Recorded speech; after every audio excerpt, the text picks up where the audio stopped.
I always enjoy having a good chat with Gerard Michaels. Salute. Cheers. Salute. Good job tonight. Thank you as well.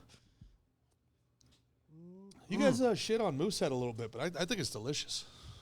I think it's good. I love Moosehead. What are you drinking there? IPA. I'm not even sure what brand it is. Gotcha. It's probably wool, but I like a hoppy beer. A little grapefruity taste to it, right? Papa Zen, is that all right? Yeah. It's okay if I promote my sponsor, Lucy Breakers. They're fantastic.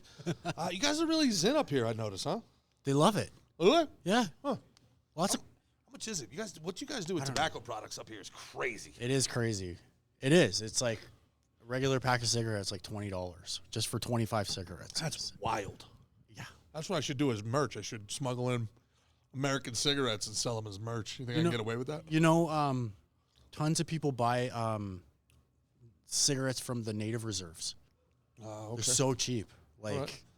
like I can get cartons for $30. Oh, no, okay. A pack of 25 brand, Right. $20. A carton of native cigarettes, Right. $30. Is there anything more Canadian than that? It's like, oh, well, we got to tax you, otherwise you're going to kill yourself. But we're buying it from the natives. All right. Well, no, you're not. We're not supposed to. Okay. They're not. I'm like, it's an illicit activity. What we're talking about right now. Yeah. Get out of here. Seriously, I'm not supposed to have access to those native cigarettes. All right. So, or Is indigenous. everything okay up here? Are you guys okay? Yeah, that's why I like talking. Are you guys okay, man? You know, and that's a true story I told tonight, by the way. That's a 100% true story. It didn't happen to me this time. It happened to me the last time I was here. The woman gave me a talking to for jaywalking, and there was a group of dudes right there, literally smoking, I think it was fent, might have been meth, whatever comes out of where they roll up the tinfoil, and they put, and I'm like, lady, if you're mad at somebody, be mad at them. What are you mad at? You're giving me a talking to? Because you're approachable. Like, oh, is that what it is? Like she's going to go up to them, right? Right. Well, she's going to give someone a dressing down. Yeah. Oh, my God. Now I hate her even more. Was it a cop? An actual, like... No, it was just a lady. Just a lady. Just a lady. Didn't like that I was walking. Just a Karen. Just a Karen. Man. But it also did shock me. Like, dude, I grew up in Jersey and New York. Like, nobody waits for the light to tell you can walk. Yeah. You just walk, man. I have gotten a ticket for jaywalking. Get out of here. $25. And that was like 20 years ago. That's wild. But I was a bit flippant about the whole. I kind of flipped the guy off. Like I wasn't cool about it. Canada is so interesting to me because I'm telling you, it's like you guys are so much like us and so different at the same time. It's like I feel like I'm in America, but then we like Canadians, but I feel like you guys think you're better than us about things, and it's it's weird. Think so. I feel like we both think we're better than each other. I love your hockey thing. Yeah. I love that. Dude, everything I said tonight pissing everybody off, and then I made fun of hockey for one, and the guy's like, come on, bro. Like, what? Well, you guys, hey, Olympic gold medal, right? Yeah, like, absolutely. Be proud of that. Oh, we are proud. Yeah. You don't need to tell an American to be proud. Of hockey. We're proud. And I love that you know all the sports. But you're from Florida, so our other connection. I live in Florida. Yeah. I was born in Brooklyn, raised in Jersey. So Matthew Tkachuk is Calgary drafted. Right. And Sam Bennett. Well, we talked about this a lot last time we spoke. And it's just hilarious to me for all the shit, like your best player in every single Canadian market. Yeah. American. Yeah. Hellebuck, American. Right? Winnipeg, Hellebuck, right? Edmonton is McDavid, although they're trying to run him out of town, which is insane. Dreisaitl's German. Dreisaitl's German. Yep. Right. I don't want to turn this into a hockey pod. I love hockey. But you do, eh? I love hockey. You're a Devils fan or what? I'm a Ranger fan. Big Ranger fan. Okay. And I wish Lafreniere would be doing more than for that. Like, he's been such a disappointment. Such a disappointment for a number one draft pick. Such a disappointment. And if I'm hearing rumors that Ottawa wants to run Brady Tkachuk out of town. Oh my God, we'll trade you Lafreniere for Tkachuk. Whatever else you need, let us know. Whatever, just get him on the plane. The Tkachuk brothers are winners. Montreal is Caulfield, right? Caulfield. Yeah. Caulfield. Is he Canadian? I think so. Is he? Suzuki Canadian? I don't know. Yeah. I don't know. But look, I mean, we Matthews is Canadian. Matthews is American. Or you're right. Yeah, that's what I meant to Arizona. say. Now, He was again, big in the Olympics. They're trying to run him out of town. You know, they ran Marner out of town. Look what Marner's doing for Las Vegas. Like, Toronto's crazy. They're about to pull Gavin McKenna. Yeah. Yeah. They just won the draft lottery. I know. Well, yeah, because it's always rigged. So rigged. But anyway, the Comedy Cave. We're back. We're back. We're back. Come see Gerard Michaels this Come week at the see Comedy Gerard Michaels Cave. this week at the Comedy Cave.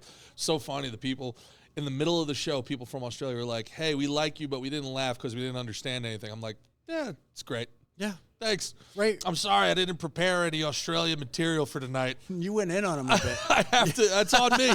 That's really on me. I should have known. Maybe I'll write a Sri Lanka bit tomorrow. You never know who shows up at the Comedy Cave.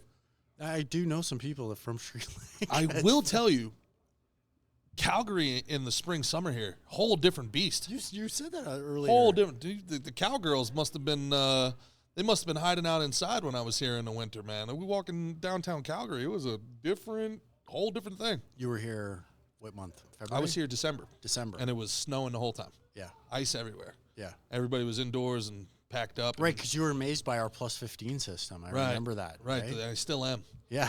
I still am. I'm shocked by it all. I don't know how anybody.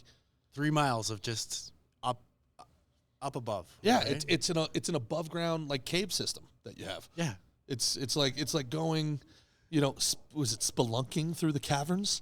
But it's above ground. Yeah. Yeah, I love it. And then I'm looking up things on my Google Maps trying to get to this restaurant or this bar that I was recommended, but it's inside this plus 15 system, which is like, for people that don't know, it's all these buildings are interconnected and everything's a mini mall. It's a 3 mile long mini mall. Mm-hmm. It's a really kind of brilliant, really, but it's daunting.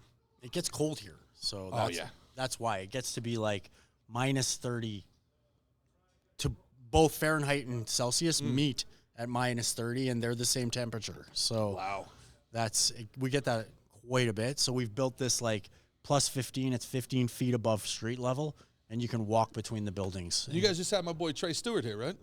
Yeah. Yeah, Trey's a great dude. Yeah, he's great. Yeah, Trey. Yeah, we've been loving it because Dave Landau was here. And I'm here because of Dave Landau. Right. He gave us all these, and Trey. Trey's amazing, too, right? Yep. So we've been. See, Dave's blowing up, dude. Huge. Blowing up. Huge. Yeah. That's the arena tour with Gillis, right? Well, the Kill Tony stroke is so real, but Dave deserves it. Dave's one of the best comics working. Man. Like, the death knell for a comedian is to be called a comics comic, because that's like the most backhanded compliments. Like, he's really fun, and he never got popular, and nobody knows who he is, but comics know. So it's like, you don't want to be known as a comics comic. There's time. But I think Dave is breaking out, and now the rest of the industry and the rest of the world at large are starting to realize what a talent. I think all of you guys in that Mothership orbit are starting to, because like I was just telling you off camera, I feel like when we were like, what it would have been now 16 months ago that we talked, you weren't at 100,000 followers yet. No, yeah. Now combined all my socials, I'm at like 450,000. It's huge. Yeah, it helps. It helps sell tickets. It helps find your audience, right? Like, there's 8 billion people in the world. The best advice I ever got, to be a name dropping prick, but Brian Callen's a great dude. I've been on tour with him for a while. But he said the best thing to me about like being yourself and like all this other stuff, but like finding, the truth is there's 8 billion people in the world. Find your million. Don't try to be everything to everyone. When you're mass communicating, anybody you meet in real life, right? If you're in front of 20 people, you're in front of 200, you're in front of 2,000. If you're in front of 10 people, 3 people are going to love you, 2 people are going to hate you, and 5 people are going to forget about you by the time they hit the door. Yeah. Now, in normal life, that doesn't really matter. But when you're talking to 100,000 people at a time, those 20,000 that hate you, it rings on you. But you got to focus on those 30,000 that like you and build that. And that's, you talked about Gillis. I mean, that's something, he did coming out of Philly. He was just so talented. He was undeniably talented. He beat me in a comedy contest. Okay. Yeah, we made it to the final for the way back one. This is going back, like 14 years ago. It was 130 comics in this comedy contest at the Stress Factory in New Jersey, March Madness. And 130 is a lot. We made it to the Final Four. I made it to the Final Four, and I crushed, man. I had this great set, had the crowd on fire. And then this tall, doughy, Pennsylvania guy gets up, and does a bit about how Jackie Robinson ruined baseball, and the crowd is in stitches, and he's getting an applause break. And I just tell my friends, I'm like, let's go. Let's leave. Let's leave. Like, we left in the middle of his set. We didn't even wait. I'm like, let's go. Let's get out of here. He was just so good. He was so, I was top 4, and he was so much better than I was that it was so noticeable. It was like, man, he's a talent, dude. He's still incredible. Rubbing shoulders. Oh, yeah. I some mean of it as his a compliment. magic dust might come on you a little bit. he can come on me all he wants if he puts me on that arena tour. Yeah, because he's doing like 15,000 tickets now, right? Yeah. Like, he just hosted the roast of Kevin Hart, man. It doesn't get bigger than that. Yeah. Meanwhile, nobody's watching Saturday Night Live. We made the right decision there. Yeah, I'll say. Yeah. Well, I mean, I feel like comics are the thing again a lot of the time, right? Like Schultz is doing really well now, and and I mean, you're adding followers like it must be hundreds a day, right? Like, well, yeah, I guess. I mean, working the Mothership really does help, and that's my kind of comedy. Again, it's all market, right? Like what? So it's not woke down there then, at right? all.